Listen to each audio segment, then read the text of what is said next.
მეგობრებო, ასეთი რამ UFC-ში ჯერ არ მომხდარა. ილია თოფურიამ ერთდროულად ხაბიბ ნურმაგომედოვს, ისლამ მაჰაჩევსა და არმან სარუკიანს შეუტია. თუმცა პასუხმაც არ დააყოვნა. დღეს გეტყვით იმას, რასაც სხვაგან ვერ მოისმენთ. რატომ დუმან თავად მებრძოლები და ვინ არის კაცი, რომელიც მათ მაგივრად შავ საქმეს აკეთებს? ასევე ნახავთ კადრებს, სადაც ილია და მერაბ დვალიშვილი ერთად ვარჯიშობენ. არის თუ არა ეს ახალი ეპოქის დასაწყისი? უყურეთ ვიდეოს ბოლომდე, რადგან ბოლოში გაგიმხელს თოფურიას საიდუმლო გეგმას, რომლითაც ის UFC-ს შანტაჟს უწყობს. ბოლო დღეებში სპორტული სამყარო ილია თოფურიას სკანდალურმა ინტერვიუმ შეძრა. ჩვენმა მატადორმა პირდაპირ თქვა ის, რასაც ბევრი ფიქრობს, მაგრამ ხმამაღლა თქმას ვერ ბედავს. ილიამ ეჭქვეშ დააყენა ისლამ მაჰაჩევის ჭიდაობის დონე და უფრო მეტიც განაცხადა, რომ ხაბიბ ნურმაგომედოვს თავზე გადაულიდა. ეს არ არის უბრალოდ ტრეშ-თოქი, ეს არის ღია ომის გამოცხადება მთელი დაღესტნური სკოლისთვის. საინტერესოა ერთი დეტალი, თავად ისლამი და ხაბიბი დუმან. მათ ნაცვლად ასპარეზზე გამოვიდა მათი მენეჯერი ალი აბდელ აზიზი. ყველამ ვიცით ვინ არის ალი. ადამიანი, რომელიც მზად არის ნებისმიერი ჭუჭყიანი სიტყვა გამოიყენოს თავისი კლიენტების დასაცავად. აბდელაზიზმა ილიას პირადი პრობლემებიც კი შეახსენა, რაც სპორტულ ეთიკაში ძალიან დაბალ დონედ ითვლება. მან ირიბად მიანიშნა ილიას ოჯახურ მდგომარეობაზე და განაცხადა, რომ მაშინ, როცა ყველა პატივს ცემს ილიას პირად სივრცეს, ის მაინც არ ჩერდება და ყველას ლანძღავს. თუმცა მარტო ალი არ ყოფილა. საქმეში ჩაერთო არმან სარუკიანიც. სარუკიანმა ილიას მასხარა უწოდა. მათი დაპირისპილება განსაკუთრებით მწვავეა, რადგან ილიამ არმანს ლაჩარი უწოდა იმის გამო, რომ სარუკიანმა მაჰაჩევთან ჩხუბზე უარი თქვა მოკლე დროში. სარუკიანის პასუხი კი ასეთი იყო: თუ ოჯახური პრობლემების მოსაგვარებლად დრო გჭირდება, ამდენ ინტერვიუებს როგორ ასწრებო? აქ ჩნდება მთავარი კითხვა, რატომ არის ილია ასეთი აგრესიული ახლა? ქართველი გულშემატკივრისთვის საიდუმლო არ არის, რომ ილია მხოლოდ მებრძოლი არაა, ის გენიალური სტრატეგოსია. სანამ ყველა მას აკრიტიკებს, ის ჩვენს ჩემპიონთან, მერაბ დვალიშვილთან ერთად დარბაზში ოფლს ხურის. ეს ორი ქართველი გიგანტი ერთმანეთს აძლიერებს და ეს კადრები, რომლებსაც ახლა ხედავთ, ამტკიცებს, რომ თოფურია ფორმიდან კი არ გამოსულა, არამედ ახალი ნადირობისთვის ემზადება.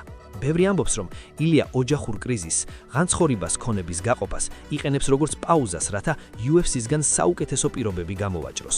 მას კონტრაქტში მხოლოდ 2 ბრძოლა დარჩა. მისი გეგმა მარტივია: ჯერ პედი პიმბლეტი, თუ ის ჯასტინ გეიჯის მოუგებს და შემდეგ ისლამ მაჰაჩევი თეთრ სახლში ან ესპანეთის დიდ სტადიონზე. ილია უკვე ღიად აშანტაჟებს ორგანიზაციას, ან მომეცით ის რაც მინდა, ან კრივში ვწავალო, სადაც მილიონებს გადამიხდიანო. ალი აბდელ აზიზის საქციელი კი სალკე თემაა. ბევრი სპორტსმენი ინატრებდა ისეთ მენეჯერს, რომელიც მათ მაგივრად ტალახში ჩავიდა. სანამ ხაბიბი და ისლამი მშვიდად არიან, ალი ილიას პრესინგავს, მაგრამ დაავიწყდათ ერთი რამ: ილია თოფურია ის კაცი არ არის, ვინც პრესინგის ქვეშ ტყება. პირიქით, ის ამით იკბიბება. მეგობრებო, თქვენ რას ფიქრობთ? ხომ არ გადააჭარბა ილიამ ხაბიბზე და ისლამზე ასეთი საუბრით?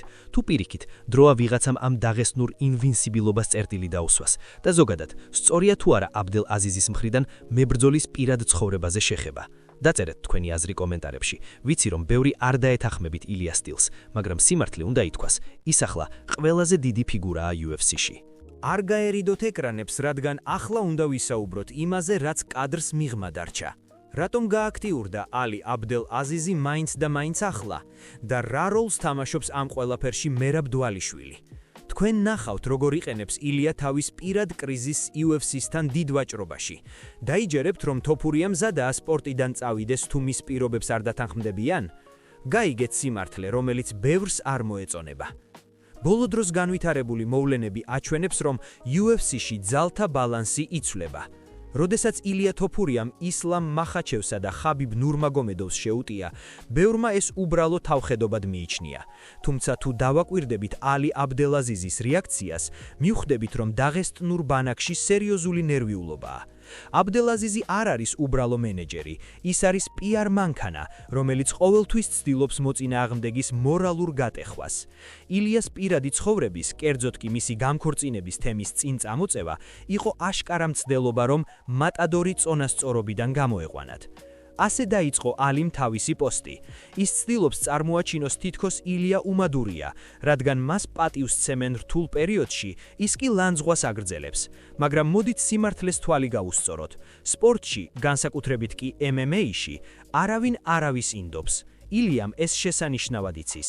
მან იცის, რომ ხაბიბის და ისლამის ავტორიტეტი სწორედ მათ ხელშეუხებლობაზე დგას.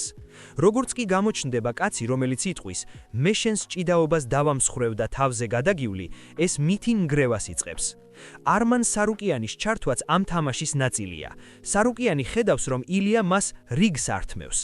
ილიას სურვილი ავიდეს ზედა წონაში და 3 ქამარი მოიპოვოს, პირდაპირ საფრთხეს უქმნის არმანის ამბიციებს. ილიამ პირდაპირ დაარტყა სარუკიანის სუსტ წერტილს, მის უარს მახაჩევთან ბრძოლაზე. ჩაისვარა. ასე აფასებს თოფურია არმანის საქციელს და ამბობს, რომ UFC მასზე ინვესტიცია ჩადო, მან კი ორგანიზაციას იმედები გაუცრუა. მაგრამ ყველაზე საინტერესო ის არის, რას აკეთებს ილია ამ დროს. სანამ ინტერნეტში ომია გაჩაღებული, ის მერაბ დვალიშვილთან ერთად ვარჯიშობს. ეს არ არის უბრალო სპარინგი. მერაბი არის ადამიანი, რომელმაც იცის, როგორ გატეხოს ნებისმიერი მოჭიდავე. მათი ერთად ყოფნა არის სიგნალი ყველასთვის. ჩვენ ქართველები ერთად ვართ და ჩვენი დამარცხება შეუძლებელია. მერაბის ვიზიტი ესპანეთში და მათი ერთობლივი ვარჯიშები მიანიშნებს იმაზე, რომ ილია მახაჩევისთვის მოსამზადებლად საუკეთესო პარტნიორს იყენებს. თოფურიას სტრატეგია ბევრად უფრო ღრმაა, ვიდრე უბრალოდ ჩხუბი. მას კონტრაქტში მხოლოდ 2 ბრძოლა დარჩა. მას იცის თავისი ფასი. ილია ხედავს, რომ კრივში მებრძოლები ერთ ბრძოლაში იღებენ იმდენს, რაზეც UFC-ში მთელი კარიერის განმავლობაში. ამიტომ ის იყენებს თავის ოჯახურ პაუზას, რათა დაელოდოს მომგებიან მომენტს. მისი სამიზნე პედი პიმბლეტია. რატომ? იმიტომ რომ პედი არის ოქროს საბადანი პიარისთვის. ილიას უნდა პედის დამარცხებით თავისი ვარსკვლავური სტატუსი პიკზე აიყვანოს და შემდეგ დააყენოს ულტიმატუმი, ან რეკორდული კონტრაქტი ისლამთან ბრძოლაზე, ან კრივი. ბევრი აკრიტიკებს აბდელაზის, რომ ის ზედმეტად ერევა მებრძოლების საქმეში, მაგრამ მოდით მეორე მხრიდან შევხედოთ. განა ცუდია, როცა გყავს მენეჯერი, რომელიც შენს ნაცვლად იღებს დარტყმებს ინტერნეტში? ხაბიბსა და ისლამს შეუძლიათ შეინარჩუნონ კეთილშობილი ჩემპიონების სახე, სანამ ალი ტალახს ესვრის ოპონენტებს. ილია კი თავად არის საკუთარი თავის მენეჯერიც, მებრძოლიც და პიარ აგენტიც. ის მარტო უპირისპირდება მთელ მანქანას. თქვენ როგორ ფიქრობთ, მეგობრებო? არის თუ არა ილია თოფურია ის ერთადერთი, რომელიც შეუძლია დაღესტნული დომინაციის დასასრული? თუ ის უბრალოდ ბევრს ლაბარაკობს და აბდელაზიზი მართალია, როცა მის პირად პრობლემებზე მიუთითებს? ბევრს ალბათ გეზიზღებათ ილიას ასეთი დავჯერებლობა, მაგრამ იქნებ სწორედ ეს სჭირდება ქართველ ჩემპიონს? დაწერეთ თქვენი მკაცრი აზრი კომენტარებში. ველოდებით ცხარე დისკუსიას. არ გადართოთ. ახლა მივდივართ ყველაზე მთავარზე. რა მოხდება მას შემდეგ, რაც ილია ოქტაგონს დაუბრუნდება? სიმართლე მის კონტრაქტზე, რომელიც UFC-ს ხელმძღვანელობას ძილს უფრთხობს და კადრები, რომლებიც ადასტურებს, რომ თოფურია სულ სხვა დონის თამაშს თამაშობს. რატომ ახსენა მან კრივი და რატომ არის მერაბ დვალიშვილი მისი მთავარი იარაღი? უყურეთ ბოლომდე, რადგან ასეთ სიმართლეს სხვაგან ვერ მოისმენთ. ილია თოფურიასა და დაღესტნური კლანის დაპირისპირება პიკს აღწევს. სანამ ალი აბდელაზიზი ინტერნეტში პოსტებს აქვეყნებს და ილიას ოჯახურ დრამას საჯაროდ განიხილავს, ჩვენი მატადორი ჩრდილში ყოფნას ამჯინებებს, თუმცა მისი დუმილი უფრო ხმამაღალია ვიდრე ნებისმიერი ინტერვიუ. ილია იცის, რომ მისი ყოველი სიტყვა ხაბიბის, ისლამისა და არმანის შესახებ არის ზუსტად გათვლილი დარტყმა მათ რეპუტაციაზე. ბევრი კითხულობს, რატომ ვარჯიშობს ილია მერაბ დვალიშვილთან ერთად, როცა ოფიციალურად დასვენებაზეა? პასუხი მარტივია. მერაბი არის ცოცხალი ანტიდოტი იმ სტილისა, რომელსაც მახაჩევი და ნურმაგომედოვები ქადაგებენ. მერაბის დაუღალავი ენერგია და ჭიდაობა არის ზუსტად ის, რაც ილიას სჭირდება, რათა დაამტკიცოს, რომ დაღესტნური წნეხი მხოლოდ მითია. ესპანეთში მათი ერთობლივი წვრთნები არის გაფრთხილება მთელი დივიზიონისთვის, ქართული ძალა გაერთიანდა. მაგრამ მოდით ვისაუბროთ იმაზე, რაც ბევრს გამორჩა. ილიამ ახსენა კრივი.